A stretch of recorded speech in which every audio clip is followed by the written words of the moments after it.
Good morning. Carry on. Well, there you go. You started. Good Oh, good morning, everybody. morning, Good everybody. morning. Yes, you Good morning, started, everybody. Jamie. Welcome to our podcast. This is Jill Harvey Bush, who's brilliant at all sorts of things, and me, that's just still sort of learning, and I'm only 58.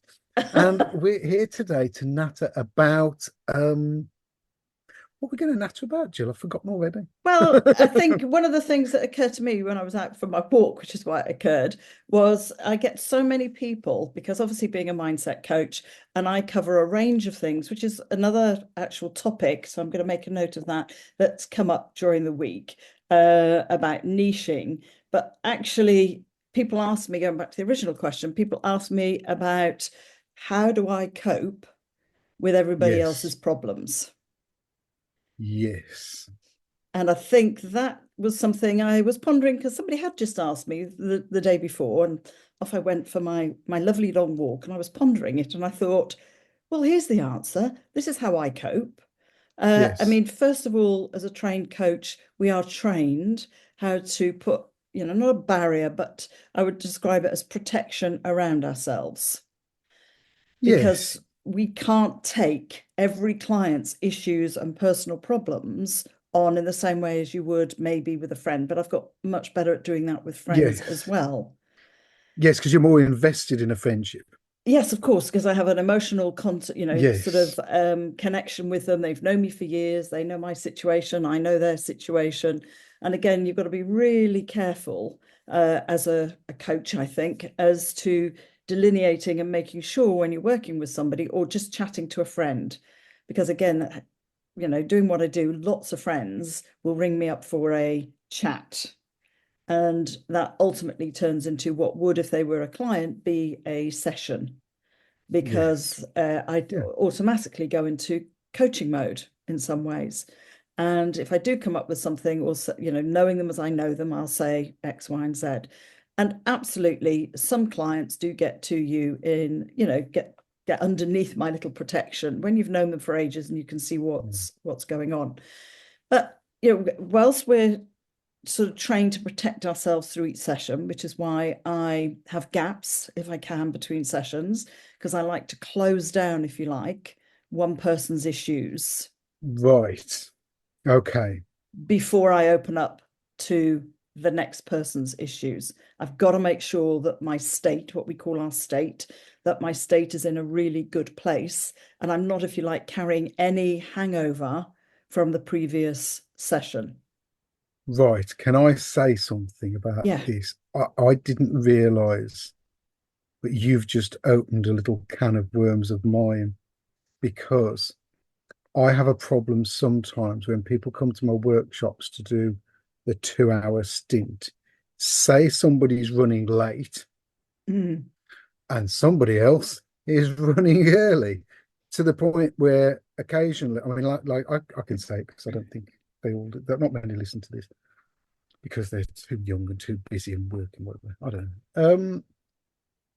Somebody came last week because he would have had to have driven an hour and a half past to then come back Mm. and and just said, "Can we do it?" Yes, we can do it. Yes, okay.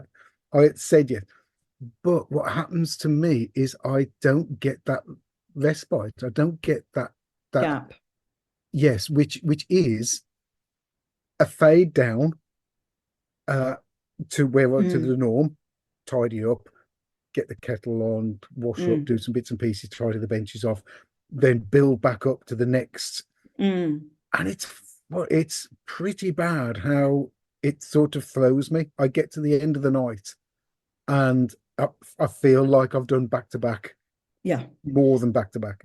You're not alone in that, Jamie. I think it happens in a lot of careers that Mm, we haven't kind of moved away from one problem before yeah, we're on to the next one. And then we're yeah, back to the original one. I mean, I remember going back into, if I go back to my corporate life, it was exactly that.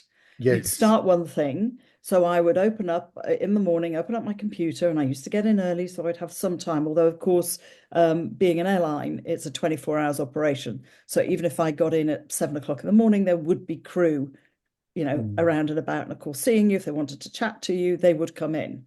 And many a time I would open up and think, right, I'll get this serious letter. It could be that I'm having to let somebody go, in basic terms, sack somebody, and I'm needing to really kind of concentrate. And then the day would just go from one thing to another. So I haven't got chance to finish that letter, if you like, before I go on to the next thing. And the same in jobs like yours. You don't have Mm. chance in between to Yeah. finish one thing and set another. And it causes a lot of people these days quite a lot of stress. And Mm. that's also because they've got the phone going, they've got WhatsApp messages coming in, they've got family contacting them. In the same way I might think of something during the day and I will text Jackson. I don't expect him to respond, but often he Mm. will. Yeah. I know obviously when he's down in a test cell, there's no phone signal, and that's fine. But it's this kind of expectation that people have. And as you're saying, you then feel like you're chasing your tail the whole time. Yeah. So definitely, I think coaching has taught me that. I wish I'd known it maybe years ago about actually you do Yes. need that, even if it's Yes. 10 breaths would be my thing Yes. now, because I haven't got time, when I was in corporate, let's be honest, to say when somebody's walking through a door and wants to talk to you and you're busy doing one thing, like you're saying, you're busy doing one thing, somebody comes in to disturb you, and you can't say, well, let me just finish this whole job. It doesn't work like that, let's be honest. But sometimes I think if you can find that 10 seconds just to take a couple of breaths, even though you haven't cleared the benches, even though you haven't got on Yeah. ready, that you're going, okay, I am now transitioning from this to this. Yes. Or I'm just Yes. going to take 10 seconds when I finish this job just to kind of refocus Yeah. myself and go on to something else. So it kind of goes, I think, in all jobs, and particularly Mm. something where I think people come in and chat. As we all know, hairdressers. You talk to any of the hairdressers, my old hairdresser, lovely Desi, and he would say he is that person. But of course, nobody equips anybody in those types of jobs, No. particularly these days, with how to cope with a client who's going into a little bit of a Yeah. meltdown moment. Yeah. And I think it's something that's occurred to me, over the years, that really people like you, who are dealing one-on-one with clients who then do open up and chat. Hairdressers would be another one, isn't it, where people want to go and chat. I know personal trainers. Lots of personal trainers when I used to work up in Weybridge. Lots of the personal trainers who then became good friends were really struggling because Yeah. often their clients didn't want a personal training session. They would They come in and fall to bits, both water male therapy. and Yeah. female. Yes. And Yes. they would not be equipped to deal with No. it. Then they would be in bits and consequently come and see me, like, how do I? And they'd be taking all these worries home with Yes. them, unable to be able to deal with it. It's So, this is really you're sort of spot on with timing with this actually because over the last probably the last 3 weeks, um, some people have come in and come out, but somebody's come along who I haven't seen for a long time. And when I did last see them, it didn't go down well. It was not a good. Um, I was okay. I might as well say it was somebody who came into my work, used to come to my workshops, and then just sort of burst through the door and said, "I'm stopping all this. I'm stopping. I want all my stuff. I'm taking all my stuff and going." And I was just like, "Wow, what has happened?" mm, And I really, really, really took it hard, took it personally. That person probably hadn't been for a couple of months, but had paid me expecting to come. mm, And then I don't know, maybe he looked at his bank balance and thought, this is bloody stupid. I'm paying for something I'm not doing here and whatever. And he came by the other day and he chatted. And I now realize, I mean, I had Jill in that period of time decided if he comes in here, I don't want him in here. I don't mm, want him in here. The way he closed everything off and shut everything down was more than rude. It was really harsh after knowing the person for a number of years. There was no need for it. He came by the other day and I found myself I do find myself sometimes I will a way I sort of control a situation is I will talk a lot more to Mm. stop them talking. And I found myself doing that. And I was just like, Jamie, I know what you're doing here. You're trying to stop him There's the from voice staying. in your head. Yes. And I was just like, right, okay. So when I did sort of stop, and I think that was part of the for me, it was part of the I want him out. I don't want him in here. Mm. And I actually said, in amongst all of that, I actually did say, I am fully booked with people. If anything, there's probably going to be people going more so than me taking anybody on because I was wondering whether he'd come back to come Mm. back, and I just didn't. I just What? wasn't. Yeah. No, I don't want it. But then when he opened up and told me, and bearing in mind, I'm supposed to be getting on with work.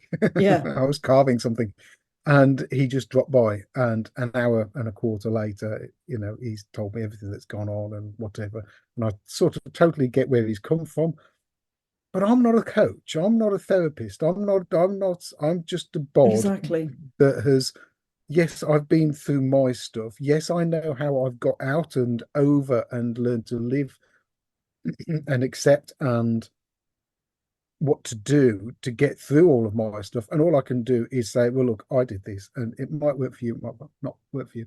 But what I did find out really towards in that conversation was he was struggling so much. Mm.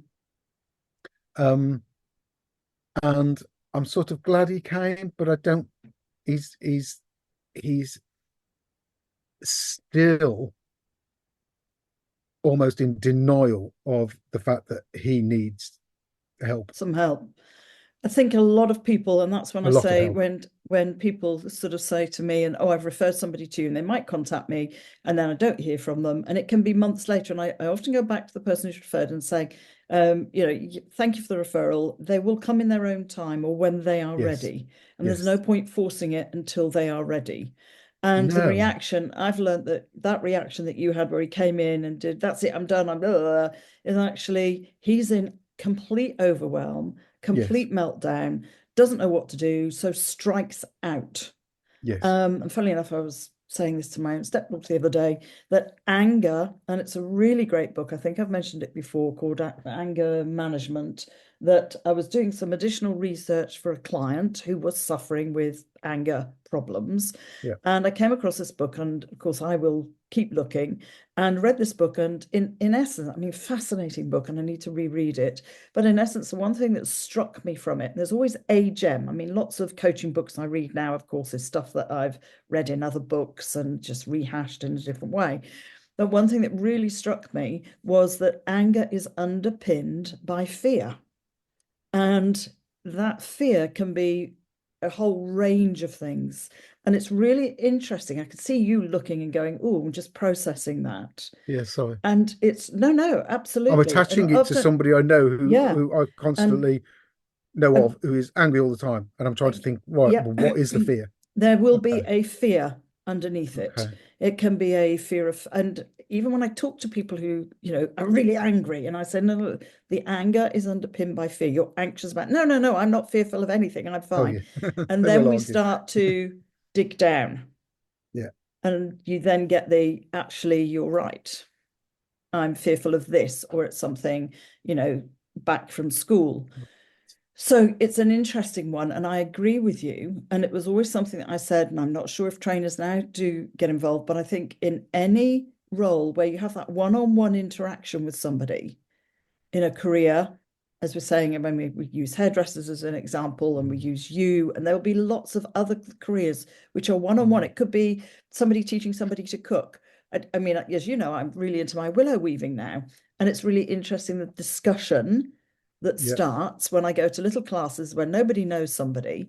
yeah. But Clive and my son laugh because they say, "Well, Mum, it's bound to be you, isn't it?" And even though I don't say what I do, somehow I seem to But attract the person that opens up and talks. And yeah, and I think it's that basis that you can see people struggling to deal with that person. yes, It might be the stranger on the train sort of scenario. That used to happen to me a lot going into London. There must be something, Jill, though. I mean, I'm similar in a way that people sort of open up. There must be something that they see in you as Well, calming, well, whether that's an helpful, energy, an aura, a depending vibe. on What? what you believe, Yes, a vibe, there's something that yes. says, come chat. And, and it can be, I think I've said this before when we've been skiing. I've been standing in the queue and I say nothing. And I remember once Jackson was next to me, and suddenly this woman started talking to me from behind me. And Jackson just looked at me, and I just was like, afterwards, when we got on the ski lift, I said, I did nothing. You saw I did nothing there. I got my They were back to behind, her. yes. So it's kind of a bit of a family joke. But I think that's really important. And for me, it should be introduced into hairdressing training. I don't know if it is. I might be, but from what I gather, it isn't. It should be introduced into careers where, like you have that kind of one-on-one. I mean, Mm, teachers get it, and teachers are expected to be all sorts of things these days. But I just find the anger thing as well, like you've just said, that person came in and basically he'd got to, I can't cope with mm, this, and therefore he didn't know. And when they're in that sort of overwhelm, the anger comes out rather than calmly coming in, because there's underridden with the anger, there might be guilt and being ashamed mm, and mm.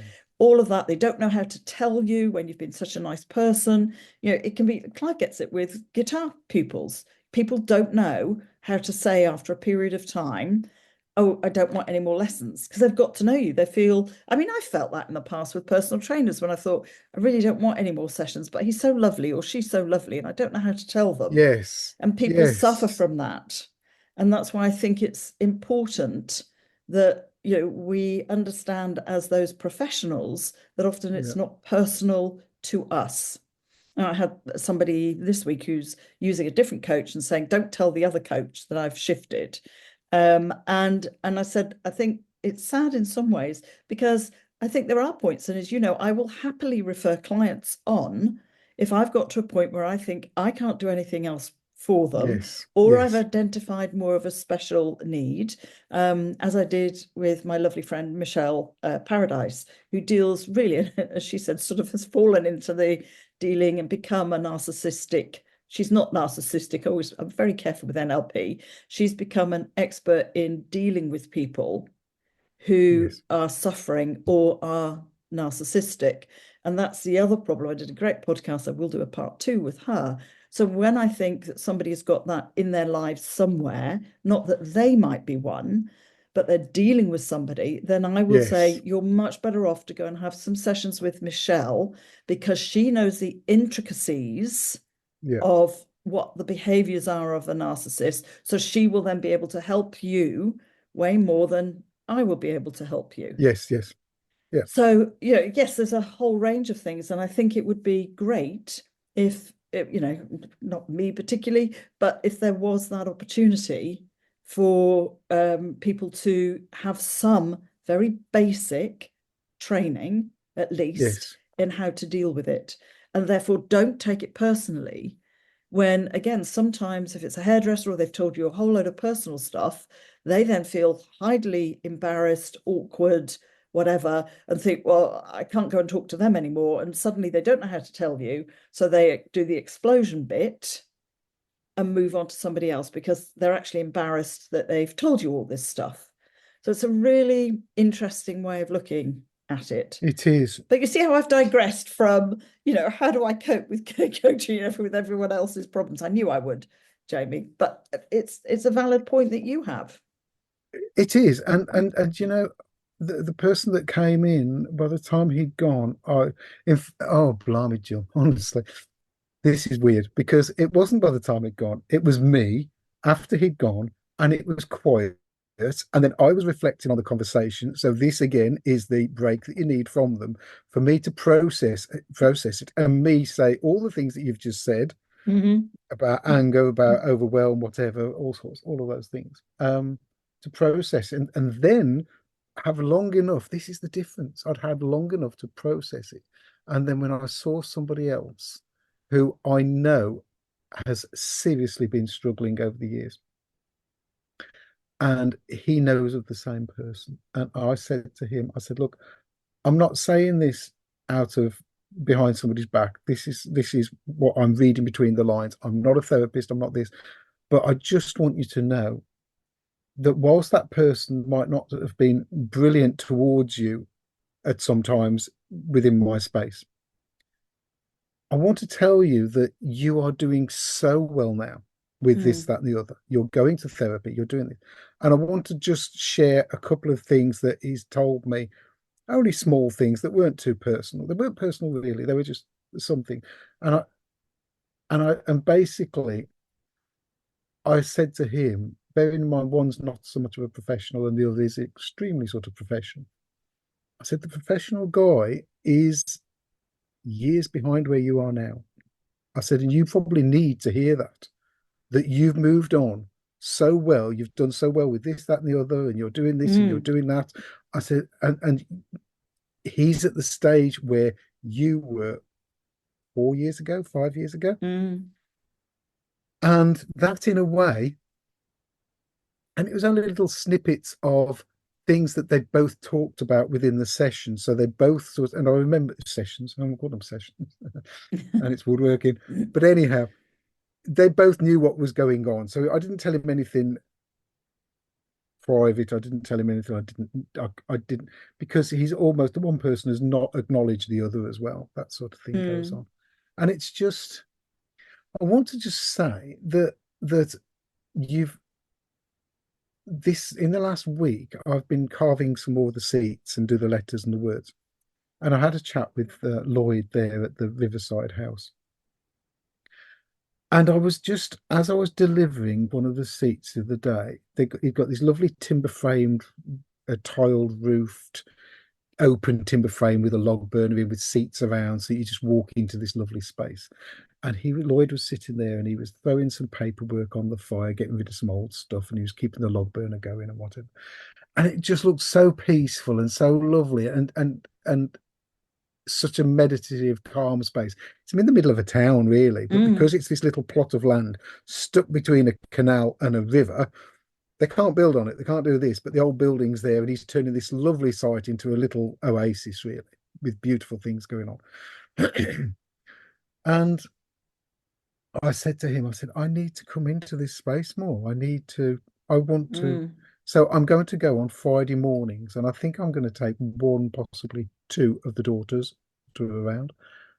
Maybe just one, but not this week. I'm going to try it out, see how it goes. And I'm Mm. going to try and to be making something in that time in the woods, outdoors, so Fantastic. that I'm because I've got so used to my workshop, but my workshop, as I've just said, is sometimes it's not just a woodworking session, it's a therapy session, but it's all within that space. And I think that being outdoors, Change the near, energy.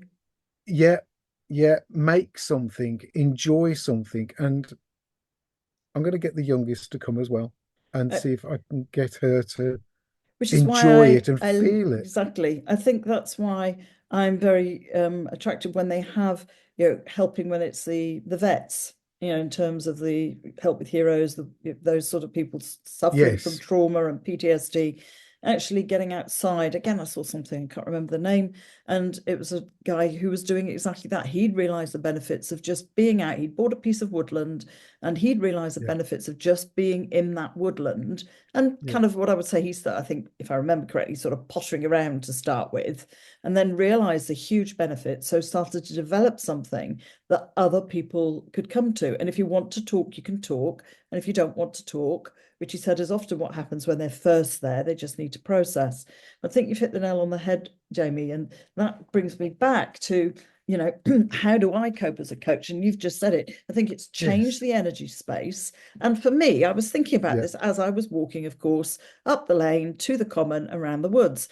And as I'm thinking about it, when you go, duh, Jill, this is how you cope. yeah, It's I go out into yeah, nature.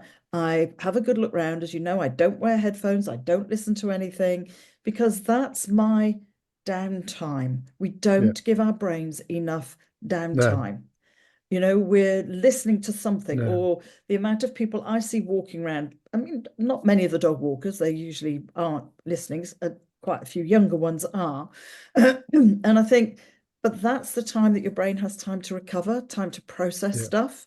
But if you're listening to something, even if it's music, you're still processing the Yes. music Yes. in some ways. And I know it can Yes. be calming for people, but you're still busy processing rather than actually observing and absorbing what's going on around you. So I think if somebody says to me, how do I do it? That's how I do it. I've learnt, Yes. and we spent quite a lot of time when I was trained, how to protect ourselves from those, what I would call fairly heavy emotions.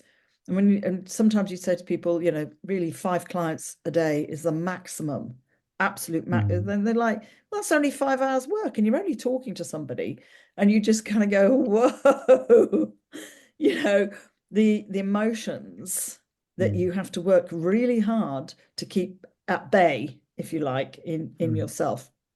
And that's, I don't know, I'm much more part-time. And it is that doing something completely different. So for me, that's Mm. getting out in nature. I've also found and realized over the years that's doing all the other little bits of stuff in the garden that I Yeah. really enjoy. And then Yeah. that's sitting willow weaving now that I enjoy. Or in the past, it's sewing or knitting or something completely different Yes. that Yes. actually helps me deal with it and close down at the end of the day. So at the end of the day, I always spend a few minutes if I am in my office and had clients, and I just do something very different Yeah. so that I'm closing down in my head my workspace, if you like. And then I will walk out of my office and that's it. Yeah. Doors Yeah. closed in effect. And I'm pretty good at weekends as well. I don't have emails and everything on my flipping watch or whatever pinging all the time. Don't have them on my phone because I want that break. So occasionally, if I'm looking, yeah, I'll pick Yes. up an email. But I don't make a regular thing of coming back into my office. It's it is you're right. I've found because I'm a lot quieter now work-wise than pre-COVID, but I've got more people coming to the workshops, which is fine. But what's happened is I'm getting less of the notifications from my phone or laptop or email, whatever. And I think having to do less on those. Mm, I mean, yes, I'm using my phone to create video and I'm making video. yeah. That's different. That's still in a way that's me creating things, and that is work now. So that's work, and I don't mind. But when a notification does sort of come on my phone, they're less. I'm less bothered by them, and they're less frequent and they're less important now. And I think it's because I'm turning some of the work down that I don't need, Mm, and I'm turning some of the work down because it's not the work I might be turning down. It might be the person mm, or or not corporation, but the business or something. And I just think I don't want this because whilst I can do the work and whilst I might enjoy the work, if there's an element of it that's somebody's pestering or I'm not mm. keen on the personality or whatever, do I want that person on my back while I'm doing all of this? Even though as I say, the work might be great, but if Yeah. you're halfway through it and enjoying it, and then somebody's spoiling that time, ugh. The going back a little bit, there were two things, and I've been trying to think of when they were, and I can't remember them. But there were two things you mentioned earlier, and one of the things that you mentioned about training. There's not two things. The two things for me are I've know because my young family, those around and teaching, they're only somebody told me, and I was describing something, and he said, yes, but in the 3 years to do your degree, you get a day on that. And I'm just like, what? Now, I can't Mm, remember if it was mental health or whatever. Similarly, I've had a doctor have a chat with a doctor, 5 years training, and he said, yeah, that's 2 days. And it's just like, where it really should be 6 weeks. yeah. We get 2 days. It's like Hang nutrition. on. They get like a And it's day on just, yes, nutrition. yes, yes. Oh, it's ridiculous. And And then I think it was a GP sort of situation. And you just think, so they've got to go out and learn about Yeah. this themselves, even though they're qualified, they almost know nothing about it, really. Well, in some ways, And we have to qualify the qualification, if you know what I mean. So, yeah, yes, what do we, I think, again, with doctors is it particularly, quantify the yeah, something qualification? like that. Yes. Yes, yes, It's like, well, what is that? What are we expecting from a yeah, GP? GP stands for general yeah, practitioner. We forget that. So we expect them to be an expert we do. on everything. Yes, And sometimes it is about they don't know, we know more about nutrition than they do, but everybody goes because of that lovely word that we see them as the expert. mm, And often they're not. And a lot of the GPs don't have the money to do the extra training when they're first started out as GPs. And you do go, I mean, how do they? I mean, we do have, don't you, CIPD, keeping up on your own personal development, which although I'm not employed by anybody, I very much do because I think that's important. Hence, talking about the anger management. yeah, I came across a client. How can I do better? What's the latest research out there? Which is again why yes, I keep my membership up with the British Psychological Society because there's often webinars or their magazine comes out. Oh, that's an interesting piece of research. So I will then actively go off and look for that mm, and get a bit more information. But I think it's important that we think about it's not, you're not the trained therapist. The hairdresser's yeah, not the yeah, trained therapist, yeah, but we feel comfortable with them, so we offload. And often that's because we've actually stopped for an hour, not you, but the yeah, client. They've yeah, come away from whatever it is in their life that's going on, whether you're sitting, as a woman having your hair done for an hour and a bit, depending on what you're having done. That gives you me time, mm, actually, and you have yeah, focus one on one with yeah, somebody. And often we're rushing here, there, with your classes, they have one on one time with you away from everything else that's going on in their lives. yes, they do. Yeah, And that's then when people feel comfortable as they get to know you to open up. But it's actually making sure that we all find something, if that's happening with you, that says, how do I cope with this? mm, And for me, that's my coping strategy. After all these years, I think, yes, oh yeah, actually I've done it naturally over the years. I've got my barriers. I try yes, and put, it doesn't always happen if suddenly one client's desperate and comes straight on the back of another, but I do my best to have a gap between clients just to, if you like, to clear my own head yeah, and shut that file down before I open up the next one. And then I shut my whole work day down before I do something else. So, yes. The thing that I'm going to do with Lloyd at Riverside House, the thing I've noticed there as well, he has a number of volunteers, and I was chatting to one the other day, and she's a NHS uh, biologist or something, and I thought, yeah, this is nothing like your job. This is miles away. This is yeah. totally the opposite. And I see why you want to do it because I know, I mean, I like it because I'm a woodworker and I like the woods and I like that's the early start of Mm, the process that I sort of go through. But I totally get why some people want to do it. And I want to go back to something I mentioned in a previous podcast a while ago, where Lucy and I were walking through the woods not far from here, and there was a guy, and he was running, and he was checking his watch, and he was running, and he got his ear things in, and I was just like, you think you're doing yourself some good, and this is my opinion. You think you're doing something good, but firstly, you don't need to be wearing all that gear because really you don't need to be running. You need to be walking and you need to take your headphones off. And you've just checked your watch to see if you're doing your personal best or if somebody's just emailed you. You probably need to take that off as well. And I'm mm, sort of, it's that thing that yeah, I think because all the technology is now made to keep you addicted. yeah. Even the people have got cycle machines who are attached to the computers. They can see the outdoors and see the road they're riding down on the computer on the bike that they're sitting on in the spare room. And It's it's just like, Peloton or something, isn't it? It's yeah, I something mean, it's like just that. like, wow, you just need to be the other side of that wall on that road. Relax a bit, go for a walk, take your bike out, but it doesn't have to be competitive. It doesn't have to be personal best. It doesn't have to be this. It doesn't have to be that. In fact, it doesn't have to be the bike. It could just be a walk and just say hello to your neighbours and just be nice and kind and enjoy the birds tweeting at you. Yeah. And I think that comes down to, I saw a quote, I think I shared it yesterday about, and that this was something else that happened during the week. I was listening to a lady who was saying about how she become so successful and all the rest of it. And let me just see if I can find this. And I just thought, wow, she seems really stressed to be doing all of this. And the one that I just shared was, I wish more people realized that she says without her glasses on, that living a rich life has got nothing to do with money. And I Mm. thought, yeah, living a rich Oh life yeah, has nothing to do with money.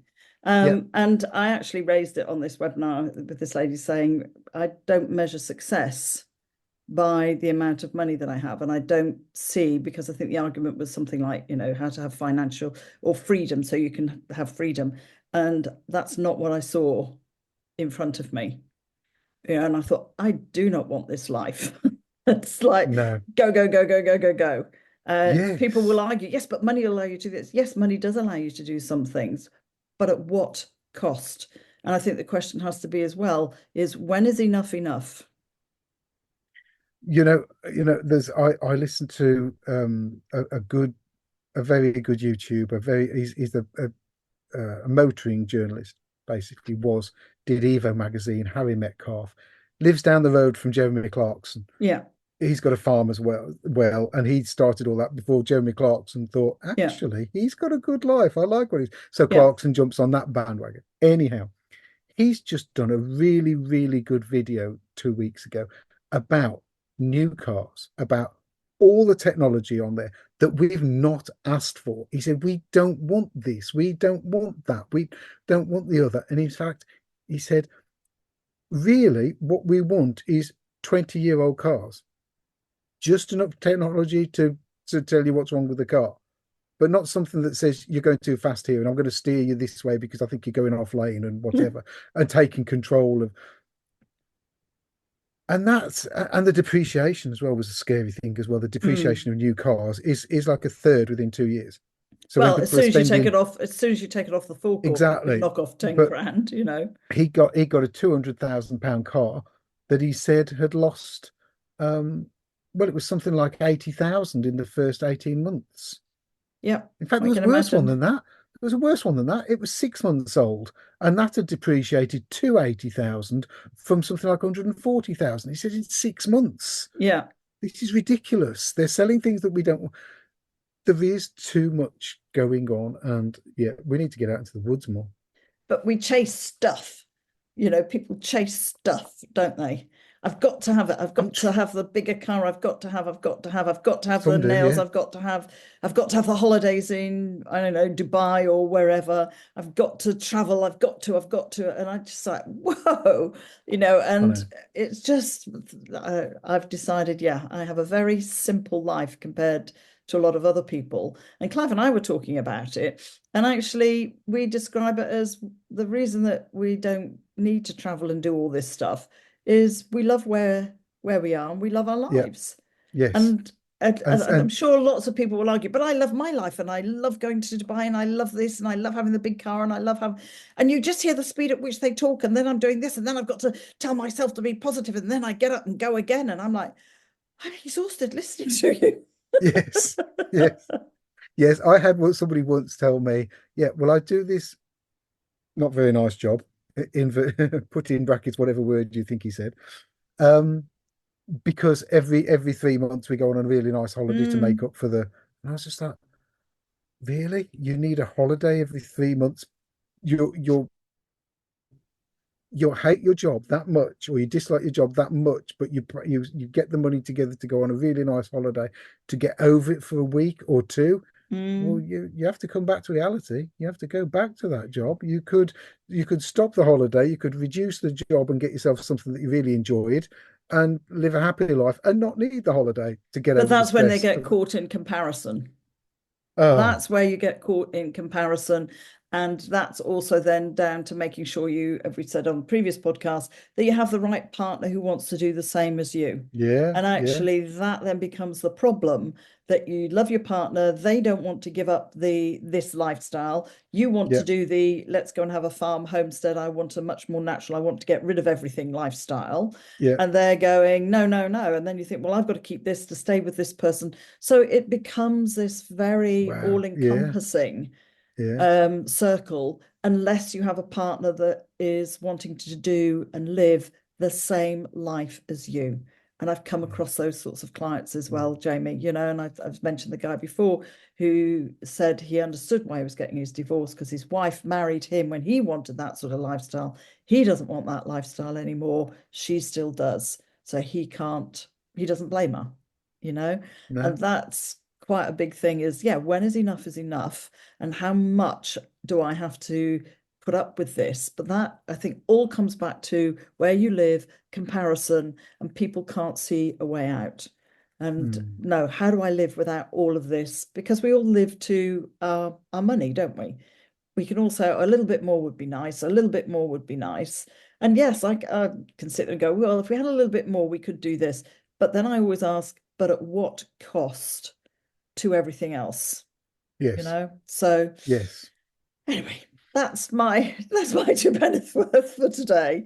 It's about making space, making yourself aware, like you said. When somebody reacts like that, there is a whole load, and we always say it, then people forget, there is a whole load of stuff going on in their life Mm, that you know nothing about. mm, And I feel very, very privileged as a coach that I've had years and loads of clients who have allowed me to see what has been going on in their life, which, when you see it, explains the behavior that yeah, is then shown externally to other people, all the insecurities, the bullying they've had at school, the need to be liked that they might have going on, and then the well, I don't care protection.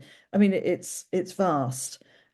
So I personally feel incredibly privileged to have had an insight into other people's lives that people normally don't get to yeah, see. yeah. And I think it's taught me Yes, not to take things personally. Not in a, well, I'm not taking that yes. personally, but to go, okay, this isn't about me as such. This is about you, or it's about me because I have triggered something. I hate that word, because I have triggered something in you that brings back a memory or Mm. whatever. And sometimes that's, yeah, I just got to let those people go, you know. So I don't know if that's a positive note, Jamie. So we've started in one place that ended up in enough, in, when is enough enough? And yeah, for me, a rich life doesn't necessarily involve money. I follow this guy on Instagram. I think he's called the West Country Hedge Layer or whatever. I don't know if I've tagged you with Yes. him. And he lives in his converted stable. And sometimes I watch his posts. He doesn't seem to have a TV or anything, where he's got the stable door open at the back of the horse box that he lives in. He's got the log fire going. He's got a candle lit. He's got a cup of tea, and he's looking out the stable door. And there's part of me that goes, wow. Yeah. And the other one I would Yes, recommend is a that's lady called Siobhan. I think her Instagram is Siobhan Shavoff. And fascinating lady. She's written a book called The Retirement Rebel. She realized she was so depressed in her house, on her own. She's got a daughter. She, in essence, sold everything, bought herself a mobile home, and she just travels around in that. And she says she has never, ever been happier. And she's well into her 60s. So there you go, somebody else too. I think you'd admire. I'll tag her. But it's that, giving up. What am I going to do with all my stuff? I know, I know. And it is That's and stuff. and and I'm not bothered so much nowadays about my stuff, but I am bothered about my tools that may enable me to Oh, make. oh, absolutely. Absolutely. I can So the totally stuff doesn't understand that. matter. The stuff around, the house, whatever, is not. It's not. But your tools will But always my go on to, tools, yes. Oh, absolutely. I and I think totally that get that's that. yeah. I mean, the thing is with the tools as well is the fact that we know we're custodians of those items, and it's not That's just what I was going to clutter. say. Yeah. We're just a custodian for another small period of time in that tool's life. Yeah. and then somebody else will lose it, and then it'll get, and it There's a just whole keep load of tools on my Christmas list, Jamie. wonderful, wonderful, More and more wonderful. tools going on. So I'm going to be doing a bit of that today. And as you say, it kind of brings you up. Unfortunately, our neighbour has died recently, and we've just watched his bungalow be emptied. I mean, it was full to the rafters, don't get me wrong. You could hardly get the front door without trinkets and knickknacks and all sorts that his wife used to collect. And you've just seen the guys coming to do the house clearance, and you see the stuff that just gets thrown into rubbish and stuff which they think they might be able to sell at auction. And that's when you go, this is ultimately what ends up with your life, isn't it? This is You one of the know? things that with my girls we're sort of discussing, and I've said to them there will be. It's the first time I've mentioned it actually. We're going to have like a business general meeting. Me at the head of the table, girls around. We need to discuss this, that, and the other. And Yeah, part of it will be don't look around. There's your pencil and paper. If there was anything you wanted from this house that you could grab now in 5 minutes, what would it be? yeah, Don't go through cupboards, don't go through things, don't just what can you remember that would mean something that you would like now? Because yeah, everything else would probably end up in the skip. yeah. And That's it's the way we've got right. to look at it. It's absolutely right. That's exactly Houses what are happened to getting my smaller. mum's. They're not. Our kids aren't going to bigger houses than ours. They haven't got loads of room. There's a lot of people paying for That's storage right. thing because they haven't got Units. room in their house. They're paying for storage Yeah. for what? It's because you don't have a garage, you don't have Stuff. a shed, Exactly. you know. So So yeah, I agree with you. so There we go. yes, We've ended up with stuff. we're So going to we have one of started off those. from one. I've got to come up with a little thumbnail now. But there you go, Jamie. Well, you started this podcast, so I'm gonna Oh, pass oh, it over to blimey. you to say Okay. the goodbye Oh, bit. good And grief! You just can't throw that at me and do that. yes, I can. He says rushing to get his phone out just to make sure that I do mention that Jill Harvey Bush has got an Instagram account, g.harveybush, where the volume's on at the moment. Sorry. I'm rushing to do that. She's on Insta for fun. She's a sustainability warrior, a bit of a novice upcycle research. She loves her veg, her Oh, gardening. you're reading off She's my bio now. I You am. Yes, cheat. I am. You cheat. Yeah. All you need to do is say thank you very much to our listeners. Podcaster of two podcasts because Yes, you've I got am. GHB and friends, and Yeah. just a wonderful person. So, Oh, thank you, Jamie. and I'll then pay there's you me. later. Thank you. And then there's me who just does He's a woodworking and wonderful enjoys. woodworker, and I'm so pleased to Yeah, have met you, Jamie, because I learned so much from you. me So too, Jim. I would just Me too say, with you. you and I, even though we might only have 10 or 20 people who listen to this podcast, we enjoy it. We get a lot Yeah. out of it. And thank you to all our regular listeners. And good grief, another 3 weeks will go whizzing by. Yes. And then it'll be Christmas or something. Don't. Oh, right. I'll Don't take. speak to you then. Right. Cheers, Jill. Bye, everybody. Bye.